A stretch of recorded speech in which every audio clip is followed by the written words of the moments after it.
I was a child, I always believed terrorists were only Muslims.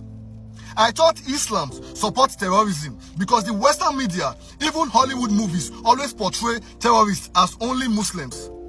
They call Muslims terrorists, but history and deep research tells another story. Alexander the Great killed over 1 million people.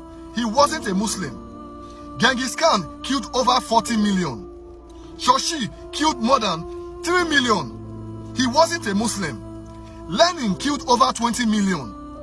Adolf Hitler killed more than 80 million people.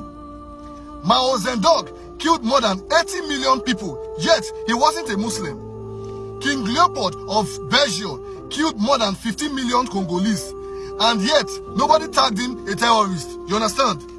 Today now, where is Netanyahu today? What about Netanyahu's figure? Well, the world is still counting his figures.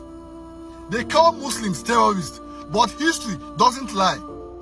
They have killed millions before and still killing till this day, but yet it's only the Muslim who gets the label. I am not a Muslim, but I know Islam forbids the killing of innocent lives. The truth is, the real oppressors write the headlines, but God will always write the truth. God bless Africa. God bless humanity. Peace.